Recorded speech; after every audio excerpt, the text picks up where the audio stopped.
I don't know. I've never really given it much thought. As I said, because I think a lot of people, when they see people act or a certain way, they don't know how to respond. So the first thing that probably comes to mind is you're crazy. But if you were to ask somebody to defy or break down crazy, they probably wouldn't even know. Because society has a way of using words, and they really don't know what is the real meaning of. And crazy can be taken very negative, and it can be very painful. I'm kind of biased about it. I've heard it so much in my life. It's like I guess I'm immune to it now.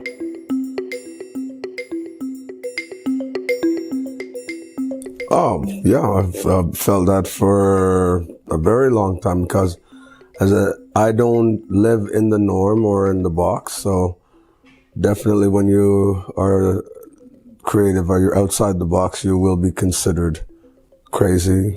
Your actions, your thoughts, so definitely.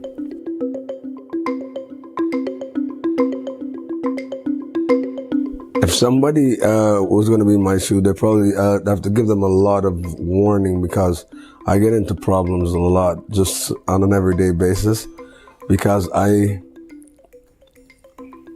very spontaneous, and so if somebody was going to be me for a day, I would have to really warn them to let them know that a lot of times I just react before I think things out. And I think that's a Sagittarius trademark, but kind of Sagittarius / crazy, manic-depressive. It's very adventurous though, because one thing, if somebody was me for a day, they would not be bored.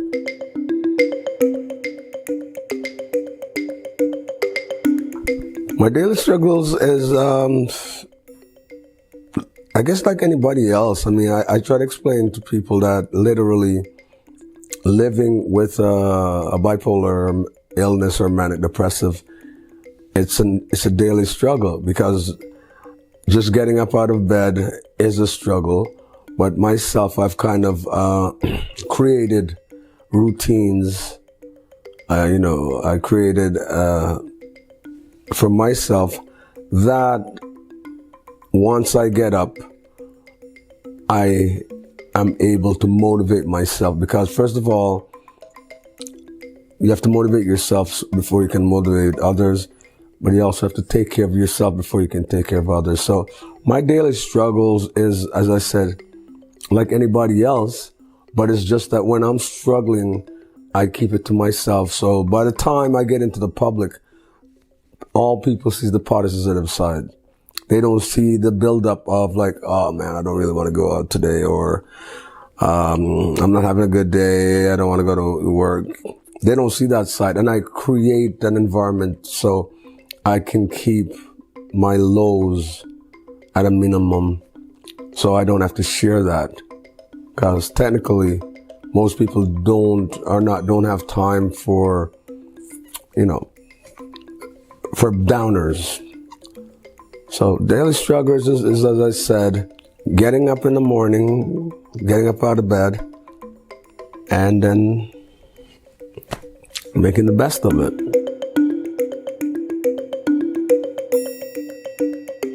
I guess I'm afraid of success.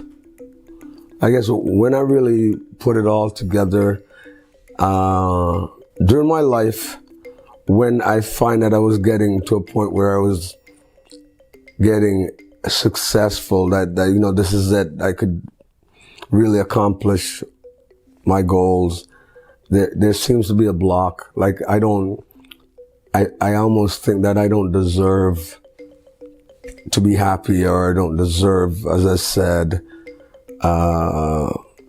certain accomplishments. I spend most of my life trying to get recognized, especially being in the art.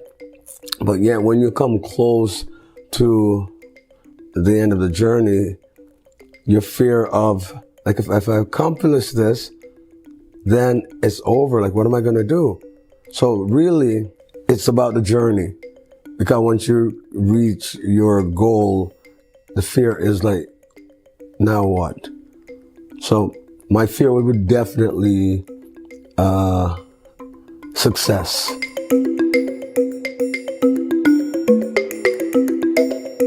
Well, it really depends on. My passion is dance. I go way back. I didn't choose to dance. Dance chose me because prior to that, I was very athletic. I like hockey. I came from Jamaica at a very young age, but once I started watching hockey and then I started playing hockey, I really, really enjoyed it. So there's a freedom you get. Like once I learned how to skate, and I learned how to skate actually outside, so there was no boards, so you could skate, and there's just this freedom you get. You're skating and the cold wind in your face. So skating and then hockey was a hobby. And one of my all-time favorite hobbies was horseback riding. Like I used to do a lot of riding, like English saddle and Western. But you see, I gather when I got sick, a lot of those hobbies and passion stopped, and then all the emphasis was on the sickness, and I got away from the things that made me happy. And it's not until now I start getting back to things that hobbies. One of my favorite hobbies is cooking. Like I'm very passionate about cooking. So right now that I'm actually doing, I kind of spoke in past tense.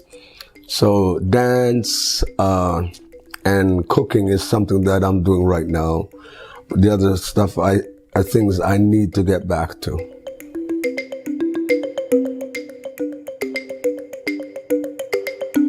So I met a girl here. She was studying at McGill when I was dancing. And, you know, we had a little thing in a sense where she was very interested in my world, my dance world. And she wanted me to go to Paris to meet her family and so forth. But the funny story is before that, I had never been to Paris. I'd never been to France. So I just went to France and, you know, they picked me up at the airport. I went to just outside of Paris. And when I got there, this girl that I was seeing at the time, she wasn't there. And so they said to me, oh, she's in Nice. So I thought Nice was just down the road. Like I didn't realize it's the south of France or something like that. So I was like, how do you invite somebody to come to visit you and you're halfway across the country? So I ended up down in Nice. I was able to fake an ID because I got a student flight because I was a bit older at the time, but I got a student flight and I went down to the south and I spent some time with her. So I guess that was funny why I'm getting into it, because the relationship didn't work out and I had to find my way back to Paris. Okay. So I flew to France. I was like very happy to go spend some time with her.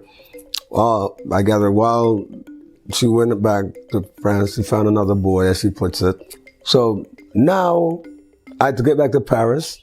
So I ended up hitchhiking back to Paris. And I mean, it became the most, I guess, adventurous period I had, because I went for one reason, and then I ended up coming back. But by the time I got back to Montreal, that was the first time I had a manic episode, right? So.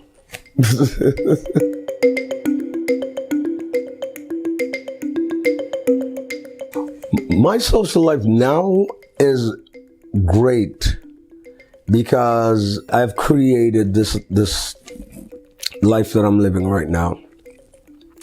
I have a job that I had to come back after being down and out. I was, in and out of the hospital. I was on welfare, all of the above. But it was just a learning curve, because all the time I was going through what I went through, I knew it was only temporary. Because once you've been somewhere before, you know you can get back there. And you see, my mother was a major inspirational, because she never gave up on me. Because yes, there was time I gave up on myself, because I went from 175 when I was dancing, this fit body, because the body was always in motion. And when I was taking the medication, I blew up to almost 200 pounds, So when you put on a lot of weight, it takes away a lot of your confidence, and, you don't feel attractive. You don't feel as radiant, vibrant. But once I found out what I needed to do, I had to get back in shape. Got back in shape, did a lot of volunteer work, and eventually got back to where I belong, which is in the dance world and teaching. So now I even created my own classes, because I wanted to do a ballet class. I went out and I bought a ballet bar and started a class. So with all the knowledge that I've obtained over the years, I've created a space that's comfortable for me.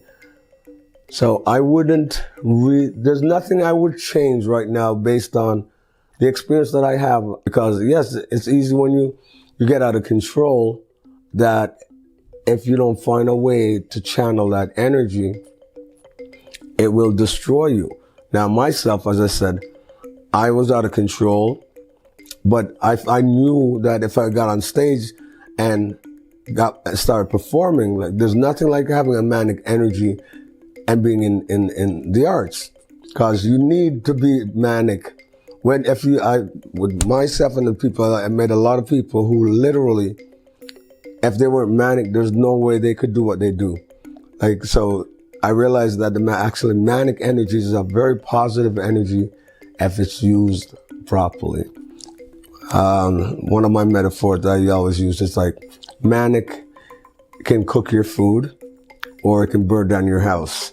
So if you channel it properly, it can definitely get you to what you need. And that's where I am right now, because I'm cooking the food. Because even when I feel that energy, that manic energy coming on, I could teach, I could work like all week.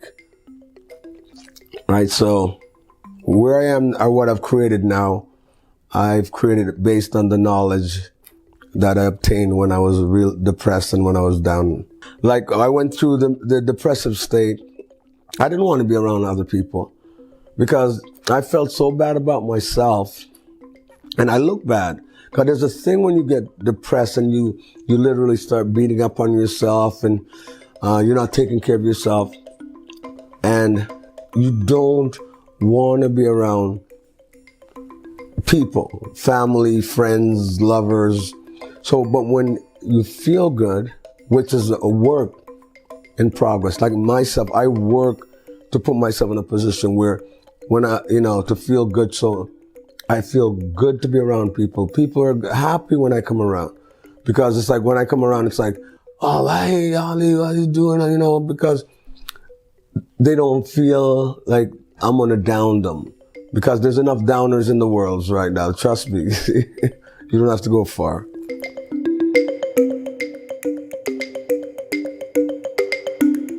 A lot of times, the fact that you have to cope with other people that have it, somebody in your family or your friends, it affects you. And the caregivers, or the people that actually take care of people with mental health issues, are sometimes more at risk because at least the person, that person is schizophrenic, or that person is manic, or you already have a label.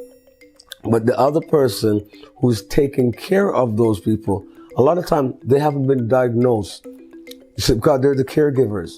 So the fact is, when I make a message right now, so like anybody sees it, and I wasn't always bipolar, or at least I wasn't diagnosed. So pre 27, 28 years old, I was just a party animal, a happy-go-lucky guy playing sports, living what they would call a normal life, very active life, and then all of a sudden you put a label, I'm still the same person. Anybody, when they look at AUDLEY and say, oh, what is he? He's just talking to this group of people. No, I'm speaking to the public at large. So anybody that reads my book, also that's our little plug there, oddly enough, is that we all experience that. As long as we breathe, as long as there's blood that goes in our veins, and so we all have highs and lows and moods. So you don't have to have a diagnosis to be able to relate to what I have to say.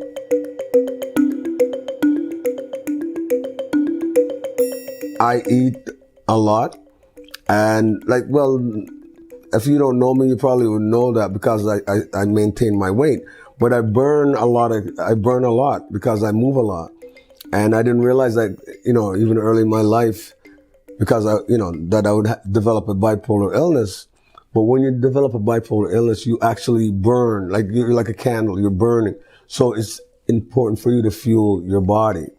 So, when I was a kid, my mom was always saying, oh, there's a lot of starving kids in the world and you should clean your plate. So what happened, I would end up cleaning my brothers and sisters' plate. So my nickname was Pig. They would call me the Pig, because, I was the one that was cleaning up the plate. So that kind of stuck. And, but that's pretty much an insider because not many people outside of my family would be able to look at me and go, oh, you're a pig, no, not on that level.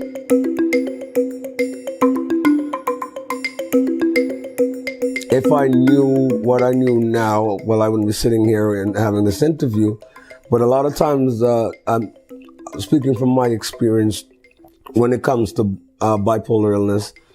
Usually the signs when you're developing manic-depressive or bipolar illness, it usually starts with a lack of sleep. So you'll find you're going to have a lot of grandiose ideas, or you're going to start a lot of projects, you won't finish them. You're going to, you'll find yourself not eating as much. So this is a manic-depressive 101, things to look for before you start checking with a physician or somebody that deals with mental health. So your voice, your thoughts will start to speed up. You'll be thinking really fast. Yeah, and before you know it, as I said, you might start getting more aggressive because if you don't sleep, you get anxiety, and it could lead to being aggressive, and you might end up doing things that you would normally do. This is, as I said, a message, for signs that friends, family should look at with a loved one, but prevention is the best cure. And if I knew right now what I knew right now, and I was sitting on the other side, and somebody told me this, and I took the precaution, could have saved a lot of headaches.